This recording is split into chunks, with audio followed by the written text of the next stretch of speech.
오늘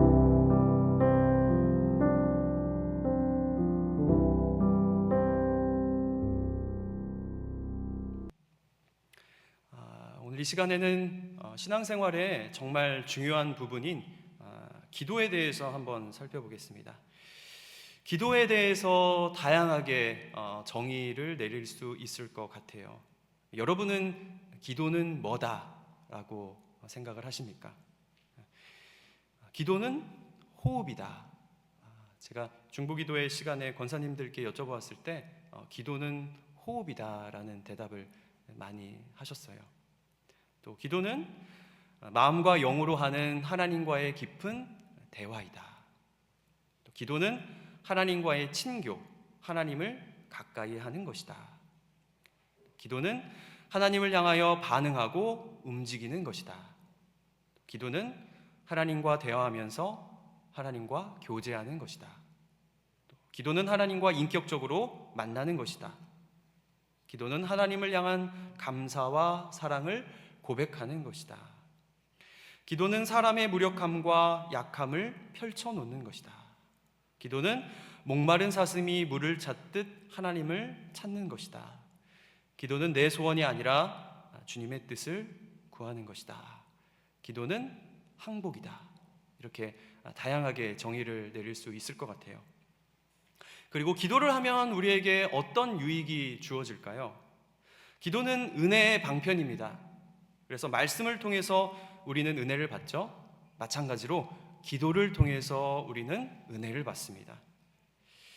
기도하면서 하나님과 영적인 교제를 나누게 됩니다. 또 기도는 나와 하나님과 일치를 이끌게 됩니다. 기도하면서 주님이 내 안에 계시고 주님 안에 내가 있다는 것을 확신하게 되고, 그리고 주님의 뜻을 기쁘게 받아들이며 일치시키게 되죠. 또 기도는 하나님을 체험하게 합니다. 우리가 아무 생각 없이 길을 가다가 그냥 밑도 끝도 없이 성령 충만함을 받는 일은 거의 없습니다. 우리는 기도하면서 성령 충만함을 받고 하나님의 임재를 누릴 수 있습니다. 그리고 기도는 우리로 하여금 하나님의 뜻을 깨닫게 합니다. 기도할 때 지각을 열어주시죠. 제가 지금 기도의 유익에 대해서 말씀드리고 있는 것입니다. 또 기도는 우리로 하여금 올바른 길로 걷게 합니다. 또 기도는 내면의 변화를 이끕니다. 인간이 좀처럼 변하지 않잖아요. 근데 기도를 통하여서 사람을 변화시킵니다. 말씀을 통해서 우리가 변화되지만 반드시 기도가 있어야 변화되는 것도 맞는 말입니다. 그리고 기도는 시험에 빠지지 않게 합니다. 기도는 하나님께서 우리에게 주신 강력한 무기 중에 하나예요. 영적인 전쟁을 할 때 사용하라고 주신 최고의 무기가 기도입니다. 또 기도는 특별히 우리로 하여금 평안함을 누리게 합니다. 심란했던 마음도 기도를 하고 나면 마음이 평안해지는 것을 느낄 수 있습니다. 이것은 주님만이 주실 수 있는 신적인 평안함으로써 기도를 통하여서 우리에게 임하게 되는 것이죠. 마지막으로 기도는 우리로 하여금 자신감을 불어넣어 줍니다. 요즘 세대에서는 심리학이 대세여서 자존감이 낮다, 자존감이 높다 이런 말들을 하는데, 기도를 하면 사람이 당당해집니다. 자존감이 또 자신감이 높아져요. 자기 존중 감정, 이 자존감이라는 것은 자기 스스로 발전기를 돌려서 자기가 자기를 높이는 거지 않습니까? 그런데 기도는 하늘로부터 오는 그 능력을 자기의 것으로 만드는 힘이 있습니다. 그래서 매사에 당당하고 담대할 수 있는 것이죠. 기도하는 사람은 세상의 어떤 권력자 앞에서도 담대합니다. 왜냐하면 기도하는 사람은 온 우주의 통치자와 매일 독대하는 사이로서 이 세상 권력자하고는 비교가 안 되기 때문일 거예요. 먼저 예수님은 어떻게 기도하셨는지 한번 살펴보겠습니다. 기도가 얼마나 중요한지 예수님이 하신 기도 중에서 제가 새롭게 깨달은 두 가지를 말씀드리고자 합니다. 누가복음 3장 21절, 우리 자막을 한번 띄워주세요. 누가복음 3장 21절, 우리 22절 다 같이 읽겠습니다. 시작. 백성이 다 세례를 받을새 예수도 세례를 받으시고 기도하실 때에 하늘이 열리며 성령이 비둘기 같은 형체로 그의 위에 강림하시더니 하늘로부터 소리가 나기를 너는 내 사랑하는 아들이라 내가 너를 기뻐하노라 하시니라. 21절에 기도하실 때에 하늘이 열리며 라고 되어 있습니다. 이 사건은 예수님께서 메시아로서 공생애를 시작하는 입문식이라고 할 수가 있습니다.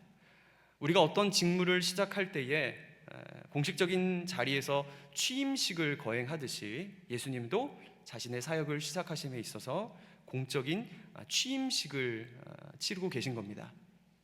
마태복음은 물에서 올라올 때 하늘이 열렸다라고 이렇게 기록이 되어 있거든요. 그런데 누가복음은 자세하게 세례를 받으시고 기도하실 때에 하늘이 열리고 성령이 비둘기같이 강림하였다라고 말씀합니다. 그러니까 그냥 하늘이 열린 게 아니에요.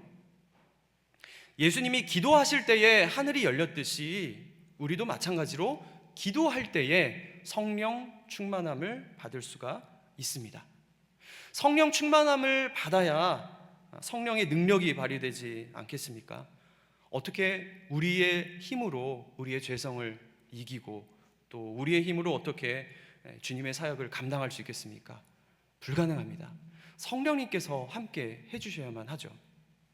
성령이 앞에서 이끌어 주시고 뒤에서 밀어 주시고 역사해 주셔야지만 우리가 신앙생활 또 교회생활 가정생활 모두 할 수 있는데 이 성령 충만이 기도와 연관이 되어 있다는 것을 말씀드리고 싶습니다. 예수님도 기도할 때에 하늘의 문이 열렸듯이 우리 모두 기도할 때 성령 충만함 받을 줄 믿습니다. 그리고 두 번째, 저는 예수님이 제자들을 부르실 때 나를 따르라 하고 그냥 부르신 줄 알았는데 그게 아니었어요. 누가복음 6장 12절, 우리 자막을 한번 봐주세요. 읽겠습니다. 시작. 이때에 예수께서 기도하시러 산으로 가사 밤이 새도록 하나님께 기도하시고 밝음에 그 제자들을 부르사 그 중에서 12를 택하여 사도라 칭하셨으니. 그러니까 예수님께서 12제자를 택하실 때 기도하셨습니다. 그것도 밤새 철야 기도를 하셨어요. 밤새도록 기도하신 이 예수님의 모습을 볼 때 사람을 세우는 일이 굉장히 중요하고 어려운 일이라는 것을 또한 알 수가 있습니다. 예수님은 12제자를 부르시고 그들에게 사명을 주실 때 자기 마음대로 결정하지 않으시고 기도하시고 철야 기도를 하시면서 정말 신중하게 선택하시는 모습을 볼 수가 있습니다. 사람을 세우는 일뿐만 아니라 우리 삶의 크고 작은 문제에 있어서도 그냥 자기 뜻대로 결정하지 않고 꼭 기도하고 결정을 해야 합니다. 배우자를 위한 기도, 직장을 구하는 기도, 또 어떤 학교에 진학해야 하는지, 어디로 이사를 가야 하는지, 작은 일이든 큰 일이든 반드시 기도하고 응답을 받고 인도함을 받아야 됩니다. 예수님도 철야 기도를 하셨는데 하물며 우리는 얼마나 더 열심히 기도를 해야 될까요? 기도를 통하여서 우리 주님의 섬세한 손길을 느끼며 인도함 받는 복된 성도 되시기를 예수님의 이름으로 축원드립니다. 또 제가 생각하는 기도의 중요성 3가지를 말씀드리려고 합니다. 첫 번째, 우리는 기도함으로 하나님께 영광을 올려드릴 수 있습니다. 인간의 제일된 목적, 하나님께서 이 땅에 우리를 보내신 목적이 하나님을 영화롭게 하는 거예요. 그런데 기도를 통하여서 우리는 하나님께 영광을 올려드릴 수 있습니다. 기도에 대한 정의 마지막, 기도는 항복이다라고 정의를 내렸었는데요. 출애굽기 17장에 보면 르비딤 광야에서 이스라엘과 아말렉 족속이 전쟁이 일어나는데 우리가 잘 아는 이야기죠. 산 꼭대기에서 모세가 손을 들어요. 손을 들면 누가 이깁니까? 이스라엘이 이기고, 손을 내리면 누가 이겨요? 아말렉이 이겨요. 그런데 성경을 보면 손을 들었다고만 했지 모세가 기도했다라고는 기록되어 있지 않거든요. 그런데 우리는 그리스도인으로서 모세의 그 손을 든 행위가 기도라는 것을 잘 알 수가 있습니다. 그리고 또 여기서 손을 든다는 중요한 의미 중에 하나는 하나님께 항복한다는 의미예요.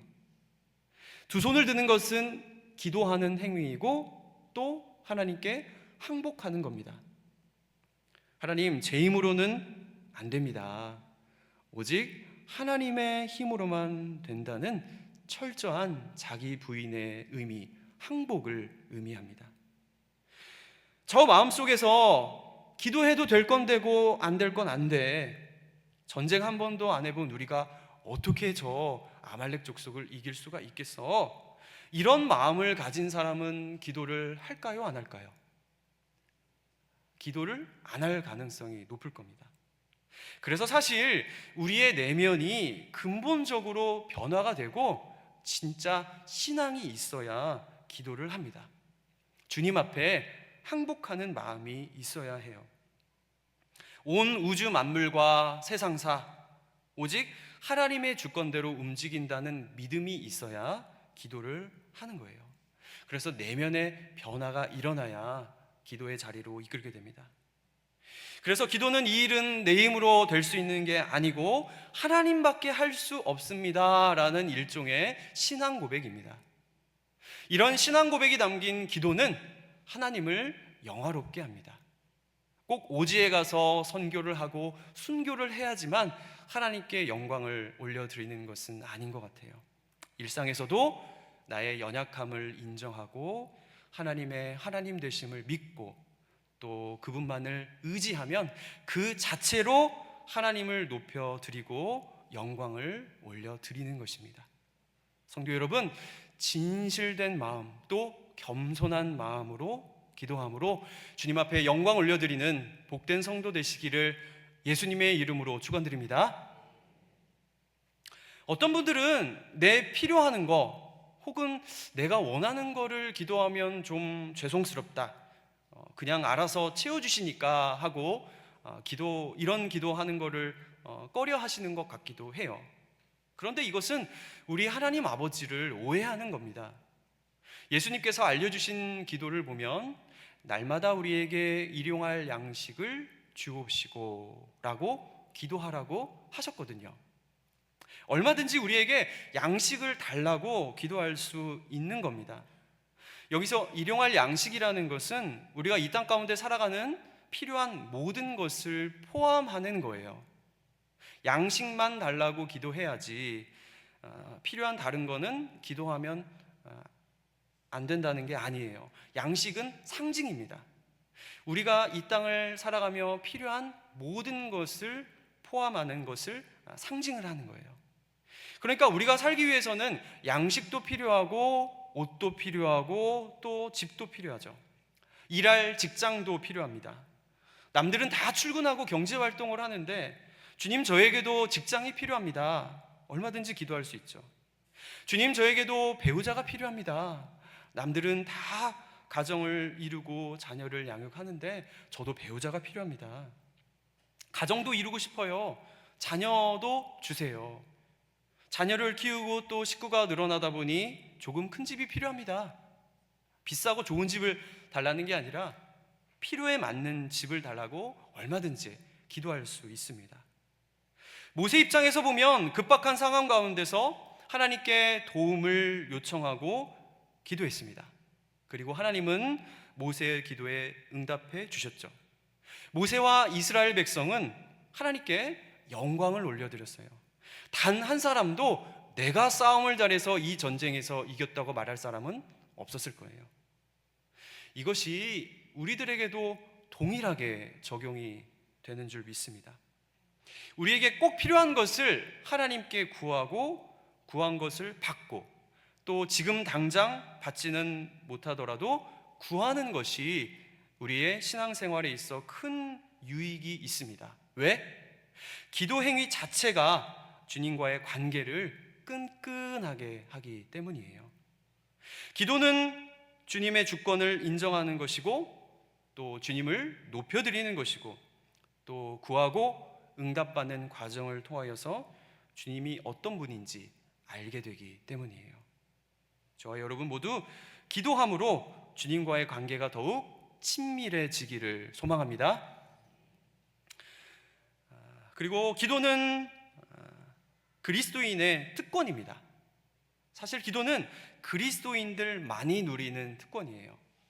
그럼에도 기도하는 게 힘들 때도 많지만 기도는 우리 그리스도인들만이 누리는 특권임에 틀림이 없습니다. 십계명의 제3계명은 너는 내 하나님 여호와의 이름을 망령되게 부르지 말라입니다. 우리가 살면서 때론 자기의 뜻을 관철시키려고 혹은 입증하려고 하나님을 끌어들이고 싶을 때가 있죠. 그런데 하나님을 갖다 쓰면 안 되잖아요. 하나님께 맹세한다 이런 말을 하면 안 됩니다. 자신의 주장을 늘어뜨려 놓고 진리가 너희를 자유롭게 하리라, 이 요한복음 32장 말씀을 자기의 주장을 관철시키거나 자기의 말이 맞다는 것을 증명하기 위해서 요한복음 38장 32절 말씀을 갖다 쓰면 안 되지 않습니까? 그런데 우리는 기도할 때 예수님의 이름을 사용할 수 있습니다. 요한복음 16장 24절 자막을 한번 띄워주세요. 다 같이 읽겠습니다. 시작. 지금까지는 너희가 내 이름으로 아무것도 구하지 아니하였으나 구하라, 그리하면 받으리니 너희 기쁨이 충만하리라. 예수님은 자기의 이름을 쓰라고 권면한 정도가 아니라 명령을 하고 있어요. 내 이름으로 구하라. 내 이름으로 구하면 받을 것이니 너희 기쁨이 충만할 것이다. 십계명의 제3계명이 얼마나 엄중한 계명인지 우리가 잘 아는데 그 거룩한 이름을 사용할 권리를 우리는 예수님을 통하여 받게 되었습니다. 우리 피조물이 어떻게 창조주의 이름을 가져다 쓸 수 있는지 감히 상상할 수 없는 일이에요. 그런데 우리는 기도할 때 창조주 예수님의 이름을 사용할 수 있습니다. 내 기도가 작든 크든 사소하든 중하든 어떤 것이라도 그 기도를 특별하게 만드는 것은 마지막 예수님의 이름 때문입니다. 성도 여러분, 예수님의 이름의 그 능력을 마음껏 누리고 경험하는 복된 성도 되시기를 예수님의 이름으로 축원드립니다. 그리고 성도에 있어서 기도가 특권인 것은 아무에게도 말하지 못하는 마음속 깊은 곳에 있는 말들, 우리가 기도하면서 다 쏟아놓을 수 있기 때문이에요. 사람에게 속마음을 얘기하면 판단받을 수도 있고 또 정죄받을 수도 있겠지만 우리 주님은 그렇지 않으시잖아요. 시편 62편 8절에 보면 백성들아 시시로 그를 의지하고 그의 앞에 마음을 토하라. 하나님은 우리의 피난처시로다. 나의 깊은 고통과 원통함을 우리 주님께 토로하면 우리 하나님은 우리를 품어주시죠. 사람들과는 다른 분입니다. 그분의 인자하심과 긍휼하심은 무한하시기 때문에 어떤 일이든지 주님께 우리의 마음을 토로하면 주님은 우리의 피난처가 되어주십니다. 심지어 철저하게 나의 실수와 나의 잘못 때문에 벌어진 일이라고 할지라도 진실로 회개하며 마음을 쏟아내어 엎드리면 주님은 여전히 우리의 피난처가 되어주십니다. 참으로 놀라운 일이죠. 이것이 그리스도인들만이 누리는 특권입니다. 마지막으로 의인의 기도는 역사하는 힘을 가지고 있습니다. 기도는 약하지 않아요. 의인의 기도는 언제나 강합니다. 의인의 간구는 역사하는 힘이 큼이라. 의인의 간구는 역사하는 힘이 큼이라. 여러분, 이 사실을 믿으십니까? 예수님의 십자가의 보혈의 공로를 입은 우리는 의인입니다. 우리의 행위 때문에, 우리가 잘나서가 아니라 예수님 때문에 우리는 의인이에요. 우리가 열심히 또 간절히 기도하는 것은 결코 시간 낭비가 아닙니다. 의인인 여러분들이 기도하면 놀라운 역사를 일으킬 수 있다고 말씀하고 있습니다. 그리고 그 뒤에 야고보 사도는 엘리야를 예를 들고 있어요. 엘리야는 우리와 성정이 같은 사람이로되 그가 비가 오지 않기를 간절히 기도한즉 3년 6개월 동안 땅에 비가 오지 아니하고 다시 기도하니 하늘이 비를 주고 땅이 열매를 맺었느니라. 엘리야는 우리와 성정이 같은 사람이다, 이렇게 말하는 이유는 엘리야도 우리와 같은 사람이었다. 엘리야가 무슨 초능력자가 아니었다는 것이죠. 엘리야도 로뎀나무 밑에서 죽고 싶다고 했고 두려워했고 그도 우리와 똑같은 죄성을 가진 사람일 뿐이다 라는 사실을 야고보 사도는 상기시켜 줍니다. 3년 6개월 동안 비가 오지 않으면 누가 고통을 받겠어요?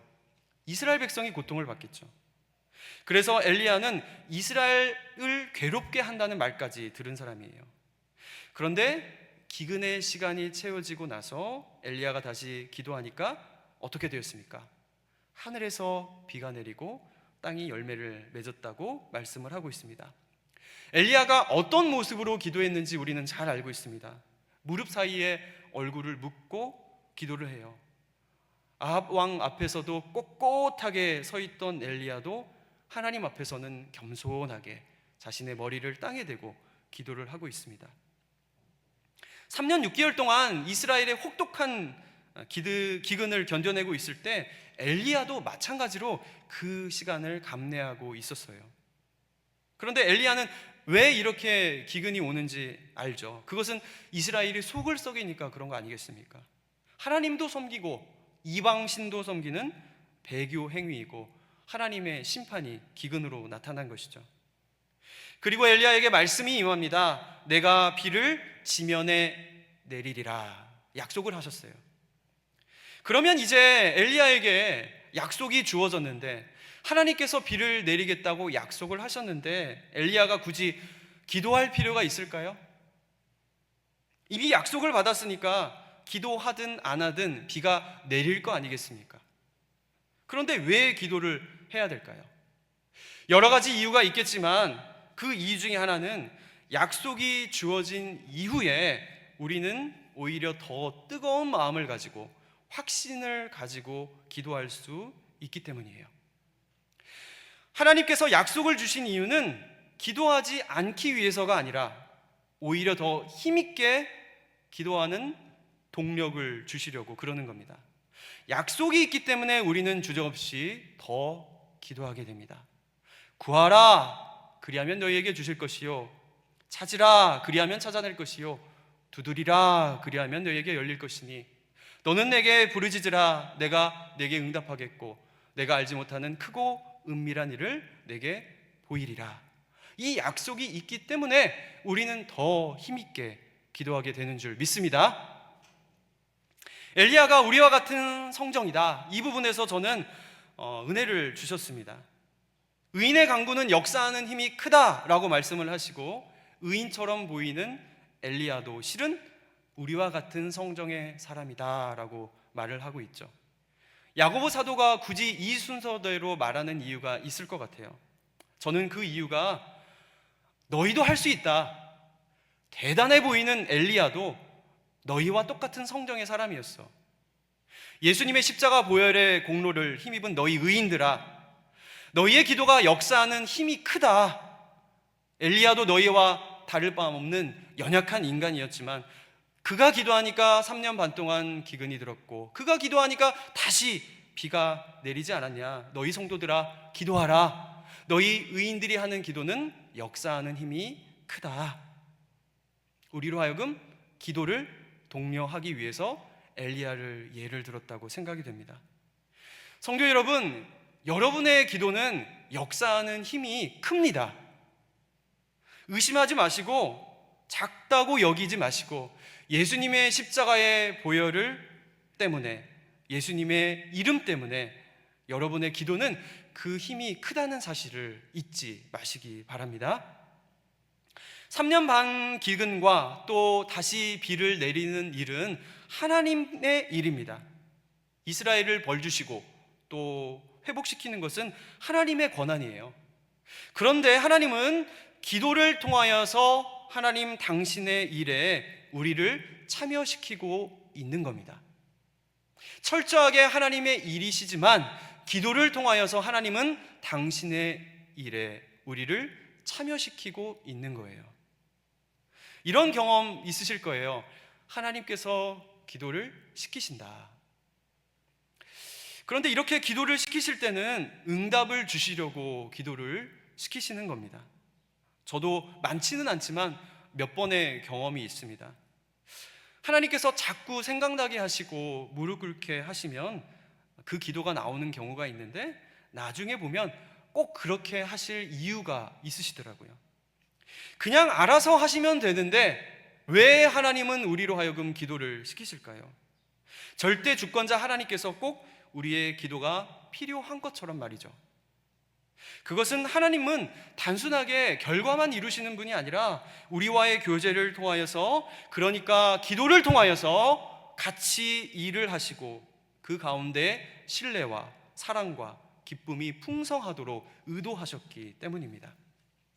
당연히 하나님은 주권적이시고 우리의 기도와 상관없이 주권적으로 일을 하시는 분입니다. 그런데 이거 하나만 알면 안 돼요. 하나님은 우리의 기도가 있어야만 일하시는 분이기도 합니다. 이 두 가지가 양립할 수 없어 보이죠.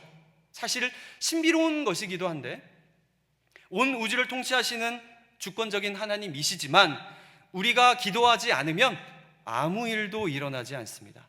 참 놀라운 지점이죠.